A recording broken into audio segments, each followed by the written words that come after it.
আমাদের অগ্রজপ্রতিম সাবেক মন্ত্রী, আমাদের বিশিষ্ট রাজনীতিবিদ, উত্তরবঙ্গের আমি বলবো দিকপাল আলমগীর মহোদয়ের সঙ্গে অনেকগুলো শো করেছি এবং আপনার এখানে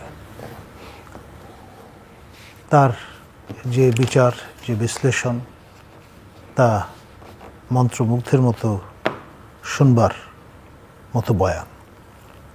তো এখানে তিনি যে জায়গাটায় শেষ করলেন সেখান থেকে আমি যদি শুরু করি তাহলে বলবো আসলে চরম সংকটে আমরা আজ নিপতিত, উইদিন অ্যান্ড উইদাউট।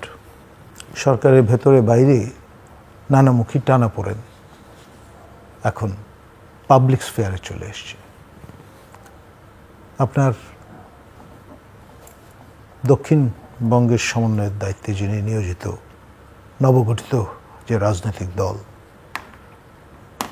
সেই দলের একজন মুখপত্রই বলবো, যেই কয়জন প্রফেসর ইউনূসের নিয়োগকর্তা হিসেবে পরিচিতি লাভ করেছেন তার মধ্যে তিনি অন্যতম।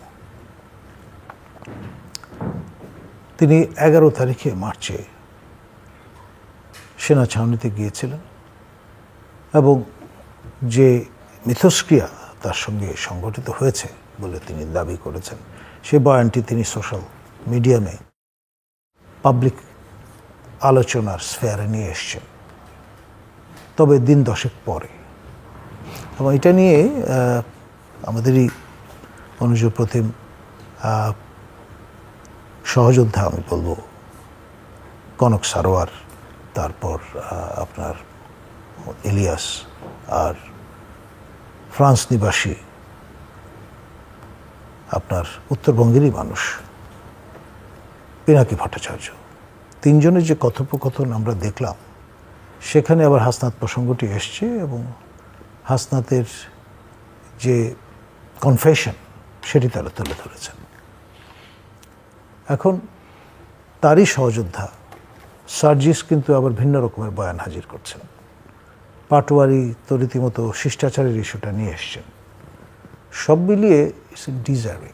এবং আপনি নিশ্চয়ই দেখেছেন যে নেত্র নিউজ একটা রিপোর্ট করেছে সেনা সদরের বক্তব্য দিয়ে, যে সেনা প্রধানের সঙ্গেই আলোচনাটা হয়েছিল, এই ধরনের কোনো আলোচনা হয়নি এবং তাদেরকে ডেকে পাঠানো হয়নি। তারাই আসলে অ্যাপয়েন্টমেন্ট চেয়েছিল। সার্জিস দীর্ঘদিন যাবৎ তার সঙ্গে দেখা করার চেষ্টা করছিলেন, সেই প্রেক্ষিতেই তাদেরকে অ্যাপয়েন্টমেন্ট দেওয়া হয় অনেকদিন পরে। জি। এবং যেদিন দেখা করেছেন তার আগের দিনও সেনাপ্রধানের একজন কর্মকর্তাকে ফোন করে তিনি টাইমটা নিয়েছেন। রাইট। এখন ধরুন আমাদের সেনা কালচারে যে বিষয়টি প্রসঙ্গটা আসলো, এখানে সব কিছু অন রেকর্ড। আপনি ফোন করলেন, সেটা কল লিস্ট থাকবে। সুতরাং এখানে তাৎক্ষণিকভাবে কোট আনকোট পয়দা করো স্টাইলে কোনো কিছু আসলে হাজির করা এই ডিজিটাল যুগে খুব বিজ্ঞজনচিত কাজ যে হবে না, সেটা সেনা সদর খুব ভালো করেই যারা ম্যানিং করছেন তারা জানেন। সুতরাং আপনার যে কেউ যে কোনো বক্তব্য হাজির করে পরে সেখান থেকে আপনার রিট্রিট করে আরেক রকম বক্তব্য হাজির করার সেই জমানা কিন্তু এখন আর নেই। সিলেটের একজন সমন্বয়ক তিনি গ্রেফতার হয়েছেন এবং এই ধরনের পটভূমিতে এই জাতীয় আটক হবার ঘটনার পরিমাণ যদি সামনে বাড়ে তাতে অবাক হওয়ার কিছু থাকবে না।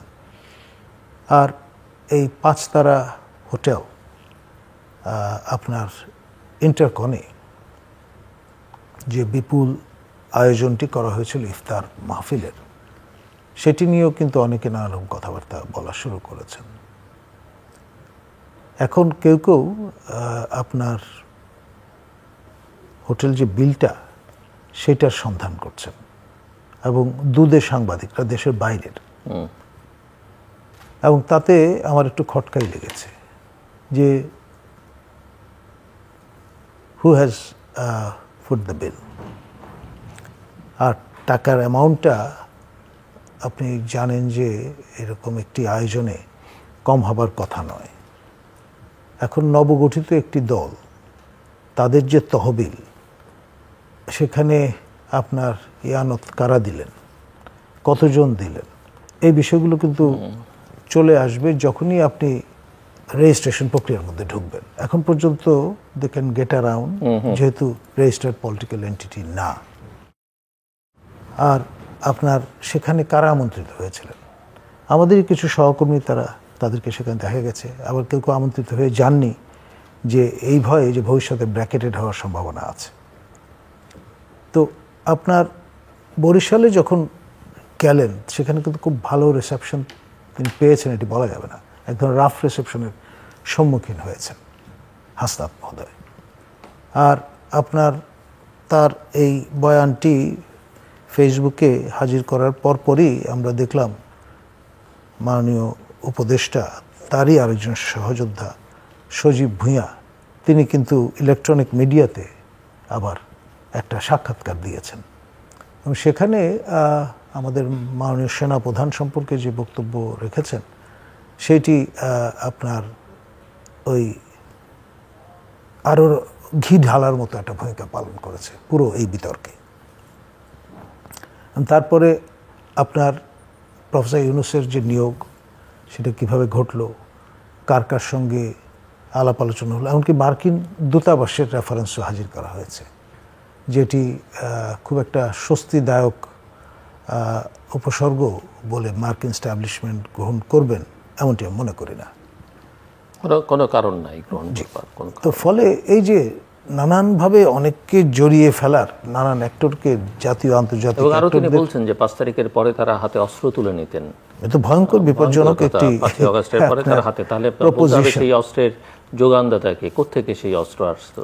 এবং আপনি জানেন যে এই যে ডেভিল হান্ট যে প্রক্রিয়াটা শুরু হয়েছে মূলত অস্ত্র উদ্ধারকে সামনে রেখে, এখনো প্রচুর অস্ত্র উদ্ধার করা যায়নি। আর এমন এমন সব অস্ত্র, আমি নিজে যেহেতু বাংলাদেশ মিলিটারি একাডেমিতে প্রশিক্ষণ গ্রহণ করেছি প্রি কমিশন কোর্সের অধীনে, সেখানে আপনার সাবমেশিন পর্যন্ত আমরা চালনা শিখেছি। তো এখানে এসএসএফ যে অস্ত্র ব্যবহার করে, সেগুলো কিন্তু উদ্ধার করা এখন পর্যন্ত যায়নি। তার মানে কতটা বিপজ্জনক একটা স্টেট অফ অ্যাফেয়ার্স চলছে। আর যেখানে একজন দায়িত্বশীল ব্যক্তি, মন্ত্রীর মর্যাদায় তিনি অধিষ্ঠিত, বয়স যাই হোক, তিনি যখন এই দাবিটি করছেন অন রেকর্ড, তার যে ইন্টেন্ট, সেটি যদি আপনি এক পাশে রাখেন, আরেক পাশে আমাদের আরেকজন মাননীয় উপদেষ্টা, যাকে মাস্টার মাইন্ড বলে বিশ্ব দরবারে আমাদের মাননীয় প্রধান উপদেষ্টা পরিচয় করিয়ে দিয়েছেন, এবং তিনি যে অভ্যাসটি ইতিমধ্যে রপ্ত করেছেন, যে কিছুদিন পর পর স্ট্যাটাস দেওয়া, প্রয়োজনে 2 ঘন্টার জন্য স্ট্যাটাস দেওয়া এবং তা নামিয়ে ফেলা, কিন্তু বার্তা তো চলে যাচ্ছে, এবং সেটাকে কোট করে যে কেউ যে কিছু বলতে পারে। আমার এক সহকর্মী, তবে বাংলাদেশের কিছু মূলধারার গণমাধ্যমকে দেখছি তাদের এইসব ফেসবুক স্ট্যাটাসকে বেশ ফলো করে তারাও পাবলিশ করছেন নিয়মিত। এখন ধরুন খোরাক তো পাওয়া যায় না, এরকম তৈরি খোরাক যদি পাওয়া যায় না, তাদেরকে ভয় পেয়ে তাদের থেকে নিজেকে রক্ষা করবার জন্য চেষ্টা, নানানভাবে ব্যাখ্যা করার সুযোগ আছে। তবে আপনি যে আশঙ্কার কথা ব্যক্ত করলেন, তার সত্যতা সমধিক, এতে কোনো সন্দেহ নেই। কারণ অনেকে আপনি খেয়াল করে দেখবেন সমাজে সালাম দেয়, কেউ ভয়ে দেয়, কেউ ভালোবেসে দেয়। ভালোবেসে দেওয়ার লোকের সংখ্যা কিন্তু খুব কমে গেছে।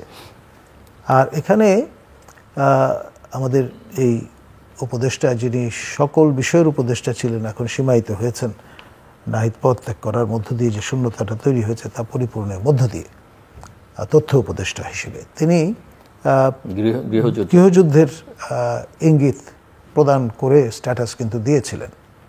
আর এখন সজীব ভূঁইয়ার যে ইন্টেন্টটা তিনি প্রকাশ করলেন, দুটো মিলিয়ে 2 2 4 যদি কেউ করে, তাহলে তো ভয়ঙ্কর একটি সময় আমাদের সামনে অপেক্ষা করছে।